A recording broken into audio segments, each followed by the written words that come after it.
Just a few minutes ago, our jib operator, Justin, came up to me and he said, Glenn, out of all the things you've covered in your life, rank this. Where does this fit in importance? And I said, most people are going to think this is, I don't know, maybe 20 or 50. In the last 50 years, this is, we've had the Watts riots, we had the death of Martin Luther King and everything else.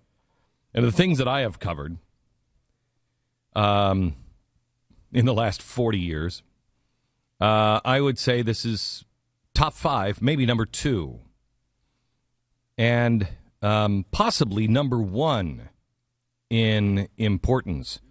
Number 1 is clearly the World Trade Center bombing. But because, and I want you to listen to me carefully here for the next 20 minutes. This is very, very important. What we do going forward from here will determine the fate of our nation. Make no mistake. This story is number 2 because of what I know. What we do will make this the most important story of our lifetime. What's happening now is very important. What happens in the aftermath will make it the most important because it will either save our country or we will be done. We've had a press all week that has been celebrating the idea that this might have been a Tea Party person that wanted to perpetrate this crime. Now, never before in my history of broadcast, in my history as an American, have I ever heard the press gleefully wish that another American was responsible for an American tragedy. I've never heard that. I've never heard people want to believe the worst in people. It's what makes us America, is that we trust our neighbors. We trust each other. We like each other. We want to believe the best in each other.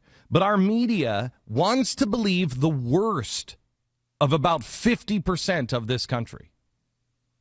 When I talk about progressives, I'm not talking about the average person who is out there. I'm talking about maybe 8% of our population that is they truly understand what progressivism is. I believe the average Democrat, even the average progressive, doesn't really know what they're doing. I mean, they think they do, but they're not. They have not done the years of homework and study that I have on that movement. I still believe the best in our country, but hear me clearly. After what I have learned this week, I am a changed person. After what I have learned this week, I believe our country is over. America is dying and breathing her last gasp. If we do not resuscitate on this story, we close the lid and close the book on our country and begin to write a new book. Now, that doesn't mean that you're not the author, that there's not a constitutionalist that is the author of the new book. It just means that what we have is over, and a struggle begins for a new republic.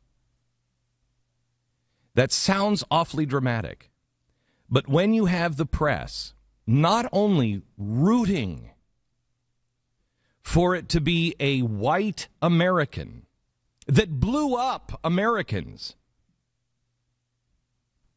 but then, on top of it, in total denial that Islamic extremists even exist, that the caliphate is even something anybody wants, that jihadists even exist. Think about the things that we were discussing passing this week. Gun control. Because we have to be able to protect, because the government can protect you. Boy, they haven't done a good job of that this week, have they, Boston? The government can protect you. We were talking about making it more difficult to buy guns while somebody just blew the legs off American citizens. With what? Guns? No. something my grandmother used all summer long in our kitchen. At the same time, we're talking about comprehensive immigration reform on things that nobody has even read.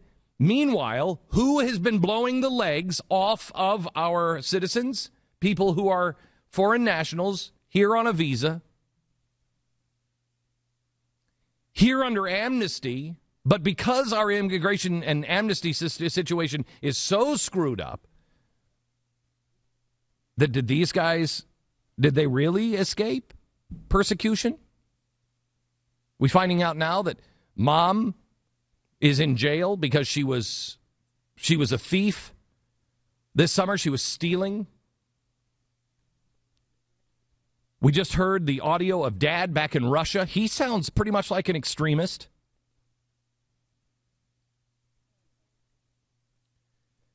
But that's not the worst of it.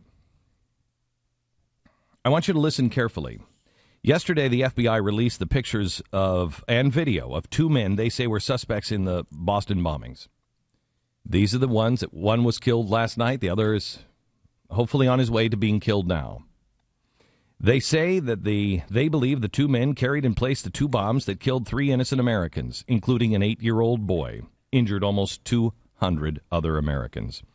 Absent from their announcement yesterday was any mention of the Saudi national.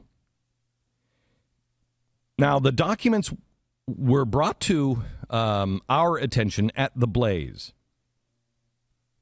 And those documents indicate that this guy is scheduled for deportation next Tuesday due to issues related to national security. The document goes on to say the individual is linked to the Boston bombing. That's what the federal document says. This is the same person that we were initially told was a person of interest. This was the Saudi national in the hospital. His apartment was in Revere, Massachusetts. It was raided. The items were removed. And then we were told that he was just a possible witness. And then we were finally told by the authorities that he had nothing to do with the attack. In fact, he wasn't a witness to the crime. Well, why was he in the hospital? How did he get to ground zero? What was he doing there? He wasn't even a witness? Really? This guy who wasn't a witness is suddenly being deported next Tuesday, whisked off our continent to go back to Saudi Arabia, and he wasn't even a witness, yet the documents say he is being deported voluntarily on terror charges linked to the Boston bombing. I want you to hear me clearly. If you think everybody in the government is bad, you're wrong. The only reason why the Blaze knows this is because we have several, I can't count them on both hands, several sources who are brave, valiant, patriotic Americans that work in all departments at all levels of this administration, who have contacted the Blaze one way or another and said, help, help, help.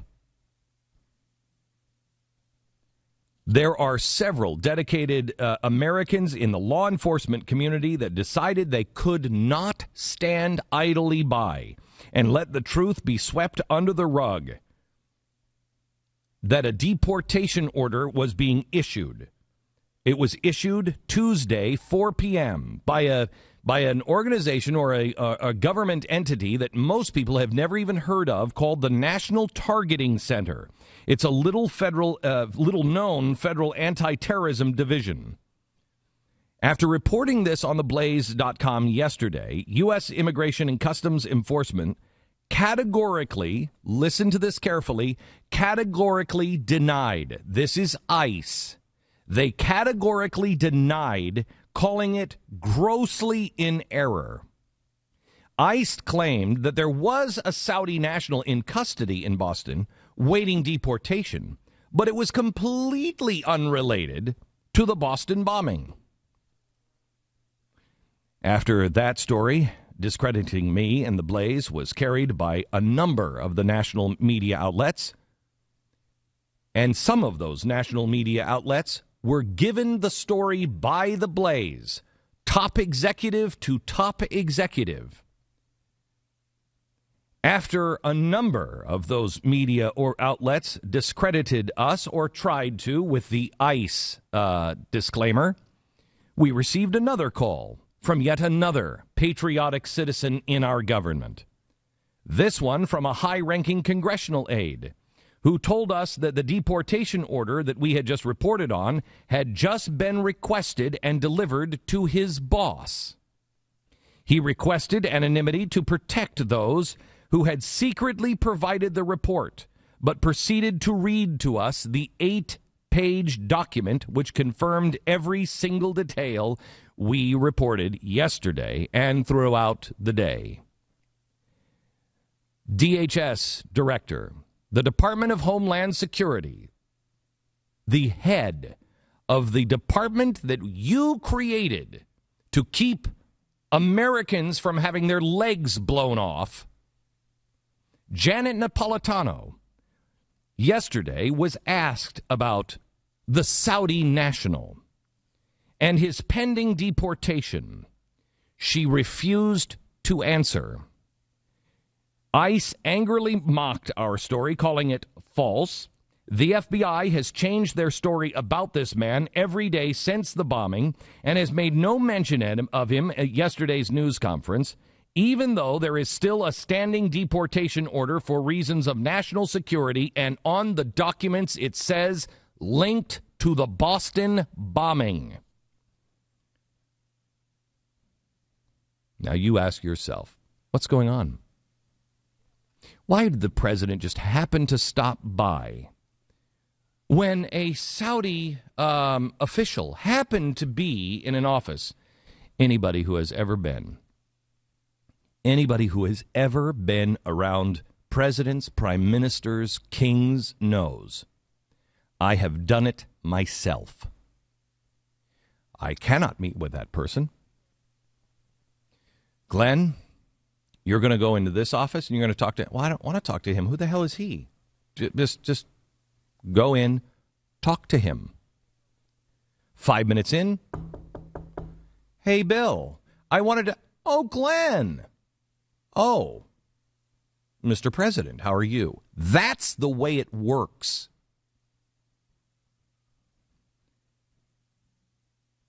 Why was the president meeting with somebody unscheduled earlier this week? A Saudi official. Who is this Saudi man who was in the hospital, given a new international cell phone, and apologized to, according to him, in Saudi press? Who is he, I wonder? Why would anyone linked to the bombings be deported? If he's involved, wouldn't he be prosecuted? If he's a witness, why wouldn't you want him to testify? Why would you allow someone who was standing there by the bomb to be deported? Why would he leave? And why hasn't anybody in the mainstream media taken an interest in finding out? Why are they silent? The Blaze is interested. And the Blaze will not sit down. We will not comply. We will not shut up. We will not be intimidated. We work hard into looking who he is, who he's connected to, and why he seems to be being offered a ticket to freedom, even though he's been identified as a threat to national security. Don't believe me? Don't believe me. 6 congressmen have verified. One of our brave sources on this story last night asked me to do something very specific, and when I was told to do it, I said, that is out of here. That's just crazy talk. What the hell does that even mean? I was then explained, and they told me what it meant. I can't at this time tell you what it means, but I want to do it one more time, because on Monday I reveal everything that we know. So let me just say this to those at the highest echelons of government that know the tagging system. They know all about events, not files, events. Let me send this message very clear. We know who this Saudi national is. And it is in your best interest and in the best interest of integrity and trust for the people of the United States of America. It's best coming from you, not coming from a news organization. It's best coming from you. You have until Monday.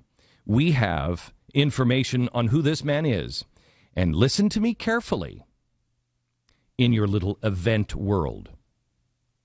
We know he is a very bad, bad, bad man. I know that doesn't make any sense to you right now, but on Monday, it will. It makes sense to somebody in Washington. I don't bluff. I make promises. The truth matters. I've had enough of what you've done to our country.